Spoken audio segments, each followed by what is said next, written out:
Hello, everybody. F1 is back. It is well and truly back. And we're back with the traditional first race. Well, I'm glad it's the traditional first race again, the Australian Grand Prix. The one weekend I actually love getting up at 4 a.m. I actually really like that. It's one of my favourite traditions at the start of the season. But today we are going to be doing some Grand Prix predictions. So I've got 5 categories that I'm going to run you through. Obviously, this hasn't really been fleshed out yet, so hopefully when I do more, I'll have better categories and better things and stuff like that. But we're just going to trial it today and see how we get on. So the first category that I've got is top 3, and my top 3 for the Australian Grand Prix is, let's hope I don't give it away again, everything away again, is Russell, Verstappen and Norris. I think there'll be 3 different cars on the podium. It's going to be really hard to call. Really hard to call. I mean, you've got 4 teams. I mean, a lot of people are talking about Mercedes as the favourites, but you've got 4 teams that I think are majorly in contention. See, Mercedes, Red Bull, McLaren, Ferrari. I think any of them could be in any order. And there's a lot of talk that the order might change from track to track. So Mercedes could be dominant at one circuit, Ferrari could be dominant at the next, McLaren could be dominant in the race after. So it's going to be really, really exciting. Obviously, first race of a new regulation change as well, so there's a lot of uncertainty. There could be a lot of attrition, a lot of DNFs. So this could play into the hands of having 3 different finishers or 3 different cars, should I say, on the podium. I've gone for George Russell. Obviously, he is the favourite. And I think that Mercedes will really stretch their legs this weekend, and we'll see. But it might not work out that way. It might not work out that way. Red Bull might be strong, McLaren might be strongest, Ferrari might be strongest. Hi George, good to see you, mate. Yeah, I can't wait, mate. It's going to be brilliant. Cannot wait for this weekend. Probably the most hyped I've been for a season in a long time. Yeah, really excited to see how this plays out. But yeah, I've gone for George Russell to win, just because obviously all the talk is about Mercedes and how strong they are. And if they are strongest from the outset, then, George Russell is the guy that I would bank on. Max Verstappen in second place. Obviously I've got Verstappen to finish second in the championship. I think, like last year, he will maximise everything that he's got and will keep himself in contention. Whether his car is strong enough to do so, obviously we're going to find out. But apparently the powertrain looks really good. Whether the chassis and everything else is the same, we'll have to wait and see. But I'm hearing positive things about the Red Bull powertrain, the Ford engine. So yeah, I'll go for Verstappen second. Lando Norris third. Like I said, McLaren could be anywhere this weekend. They could be 5th and 6th. They could be not far off Mercedes. They could be, I don't know, 2nd best, 4th best. I don't know. We really don't know. But yeah, I think, like I said, there will be a lot of attrition. Maybe some of the front runners will suffer some issues. Maybe a Ferrari will DNF or a Mercedes will DNF, something like that. Or maybe McLaren's pace might be decent. And obviously Lando Norris coming into this weekend as a world champion, extra bit of confidence from that, So yeah, that's why I've gone for Norris. I don't know why, but I'm now debating that the word Norris has just looked really weird to me. I'm sure it's spelt right. I know it's spelt right. I've spelt it a million times before. But when words all of a sudden just look really weird and not right? I don't know why. I don't know what I'm talking about. Anyway, next category, which I believe is it Pleasant Surprise? I think it's Pleasant Surprise. And the pleasant surprise for this weekend is Franco Colapinto.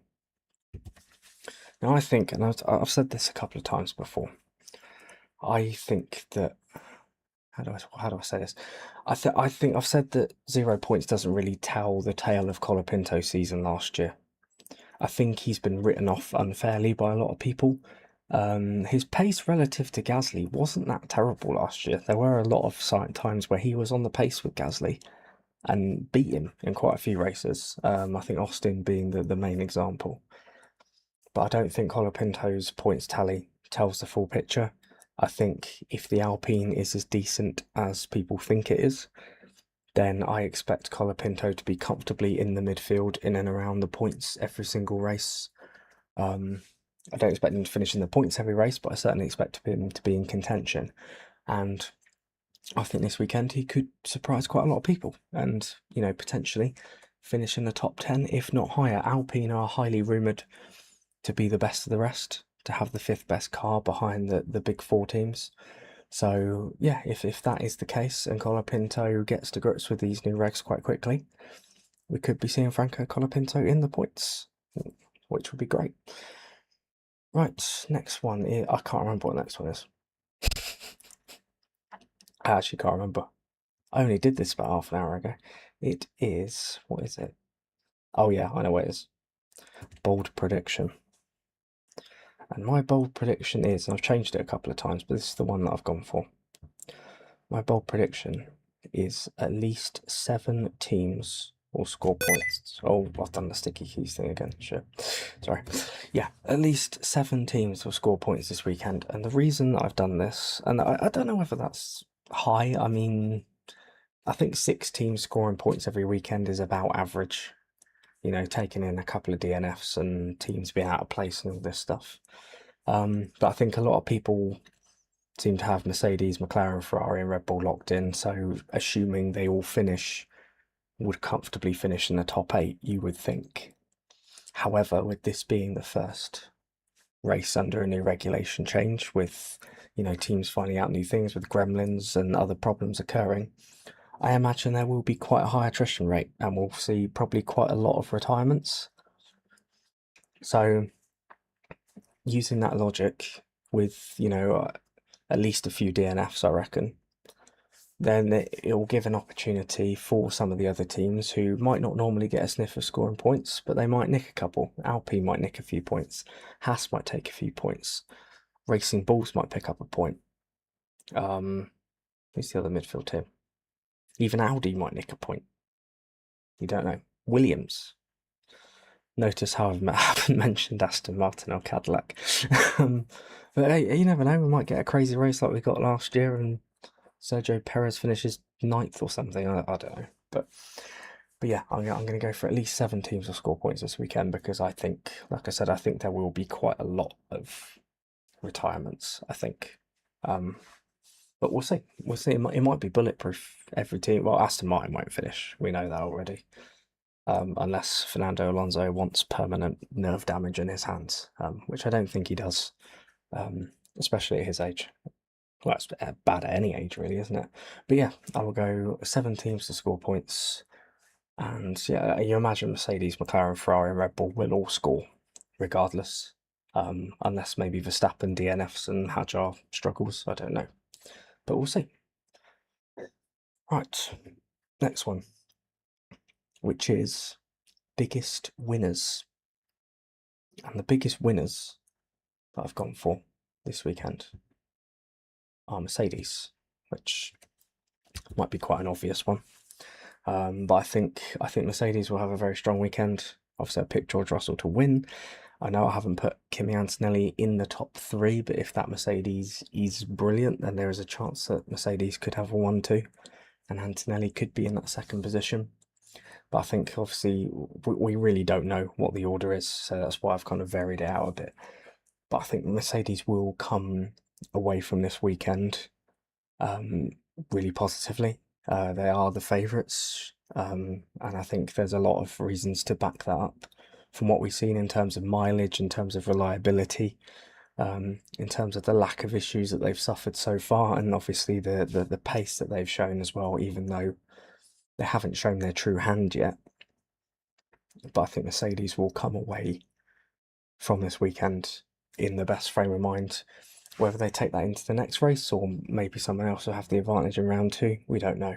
But I think that's what's going to make this season so exciting. It could change from one round to the next, but I think Mercedes will come out of this feeling the best, and with, like I said, a George Russell victory as well. Could be a Kimi Antonelli victory. You never know, he might surprise all of us. He might do what Oscar Piastri did at the start of last season and take everyone by surprise and win the race. And everyone's like, where the hell has this come from? We've had it before. Drivers have had winless seasons and then they've won the first race next year. I remember Valtteri Bottas, so it's a slightly different case. But Valtteri Bottas going the entirety of 2018 without a win, coming back in 2019, absolutely smoking the field in Melbourne and winning by about half a minute. It happens, new season, new reset. You never know. Right, here we go into our last category. This has gone a lot quicker than I thought it would. I didn't think it would take quite this, say it's long, this quickly. As you can probably tell, my last category, we've had the biggest winners.